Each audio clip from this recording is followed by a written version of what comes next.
Aditya L1 सूर्ययान दहाड़ मारता हुआ पृथ्वी की कक्षा में तेजी से आगे बढ़ रहा है। चंद्रयान 3 की सफलता के बाद भारत ने एक बार फिर सूरज की स्टडी करने के लिए सूर्ययान मिशन को लॉन्च कर दिया है।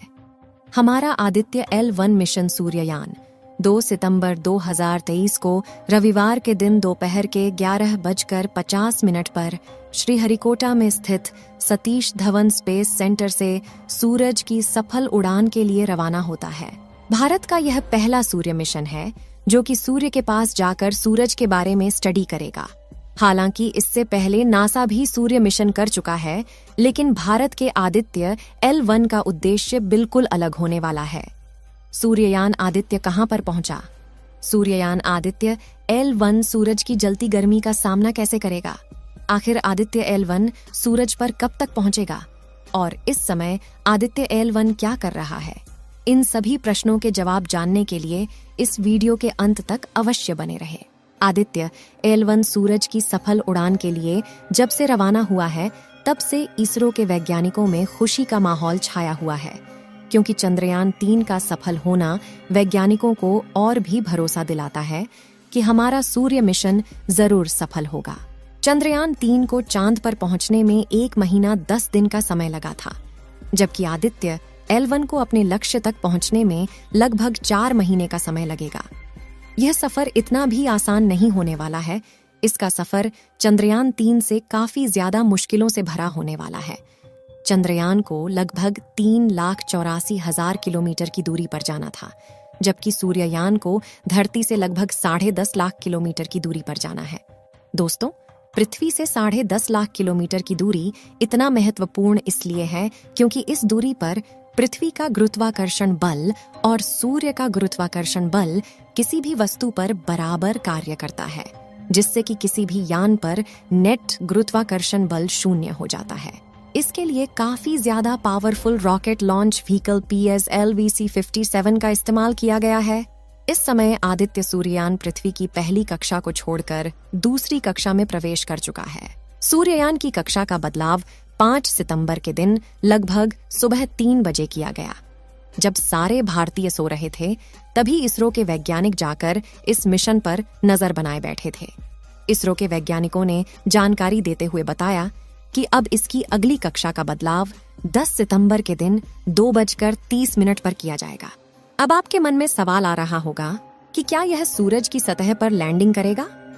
तो हम आपको बता दें कि इसका मिशन चंद्रयान 3 के मिशन से बिल्कुल अलग होने वाला है, क्योंकि चंद्रयान ने चांद पर लैंडिंग की थी, जबकि हमारा आदित्य L1 सूरज पर लैंडिंग नहीं करेगा, बल्कि सूरज से कुछ दूरी पर स्थित बिंदु पर रहकर सूरज की स्टडी करेगा। आदित्य L1 को लैग्रेंजियन बिंदु तक पहुंचने में करीब 4 महीने का समय लगेगा। इस दौरान यह 15 लाख किलोमीटर का सफर तय करेगा। चंद्रयान 3 की तरह यह भी अलग अलग कक्षाओं से गुजरकर अपने लक्ष्य तक पहुंचेगा। यानी आदित्य L1 को भी सीधे नहीं भेजा जाएगा, क्योंकि अगर सीधे लैग्रेंजियन बिंदु तक भेजा जाएगा तो काफी ज्यादा पावरफुल रॉकेट का इस्तेमाल करना होगा, जिसके लिए मिशन का खर्चा काफी ज्यादा बढ़ जाएगा। आपको जानकारी के लिए बता दें कि अंतरिक्ष में 5 लैग्रेंजियन बिंदु हैं, जिन्हें L1, L2, L3, L4 और L5 के रूप में परिभाषित किया गया है। अब सवाल आता है कि सूर्य का अध्ययन लैग्रेंजियन बिंदु से ही क्यों किया जाना है? क्या किसी और स्थान से सूर्य का अध्ययन नहीं किया जा सकता? तो इसके लिए आपको बता दें कि इस स्थान पर सूर्य और पृथ्वी का गुरुत्वाकर्षण बल बराबर होता है। इसके लिए यहाँ पर किसी भी स्पेसक्राफ्ट को रुकने के लिए फ्यूल की आवश्यकता नहीं होती है। ऐसे में आसानी से यहाँ पर रहकर सूरज का अध्ययन किया जा सकता है। ये एक ऐसा पॉइंट है जो बिना किसी रुकावट के सूर्य के निरंतर अवलोकन की अनुमति देता है। अंतरिक्ष यान सूर्य की विभिन्न परतों और अंतरिक्ष मौसम पर इसके प्रभावों का अध्ययन करने के लिए आदित्य L1 के पास ढेर सारे उपकरण हैं। यह मिशन सौर गतिविधि और हमारे सौर मंडल पर इसके प्रभाव के बारे में बहुमूल्य वैज्ञानिक जानकारी प्रदान करेगा। अगर अब इस मिशन के उद्देश्य की बात करें, तो इसका पहला उद्देश्य सूर्य के वायुमंडल और कोरोना के संरचना और गतिशीलता के बारे में अध्ययन करना है। साथ ही CMES यानी कोरोनल मास इजेक्शन की उत्पत्ति और विकास को समझना है।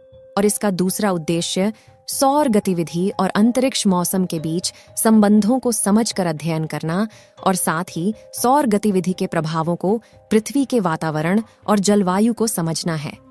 हमारा सूर्ययान पहले पृथ्वी का 5 चक्कर लगाएगा, उसके बाद 6वें चक्कर में पृथ्वी की कक्षा को छोड़कर अंतरिक्ष में चला जाएगा। इस तस्वीर में आप देख सकते हैं कि कैसे आदित्य L1 पृथ्वी की कक्षा को छोड़कर बाहर निकलेगा और काफी ज्यादा स्पीड से आगे बढ़ेगा। उसके बाद यह L1 पॉइंट के कुछ दूर पहले ही दोबारा घूमकर थोड़ी दूर पीछे आएगा। इस दौरान यह अपनी स्पीड को काफी ज्यादा धीमा करेगा। उसके बाद यह L1 पॉइंट के चारों ओर चक्कर लगाता हुआ अपने मिशन पर काम करेगा। इस समय सूर्ययान 245 किलोमीटर इंटू 22,459 किलोमीटर की कक्षा में पृथ्वी का चक्कर लगा रहा है और यह करीब 6 जनवरी 2024 के दिन L1 बिंदु तक पहुंचेगा। इस बीच इसरो को काफी ज्यादा सावधानी बरतनी होगी क्योंकि अंतरिक्ष में उल्का पिंड और पत्थरों से टकराने का खतरा बना रहता है। अगर हमारा आदित्य L1 किसी पत्थर या उल्का पिंड से टकरा जाता है तो इसरो के मिशन पर पानी फेर उठेगा।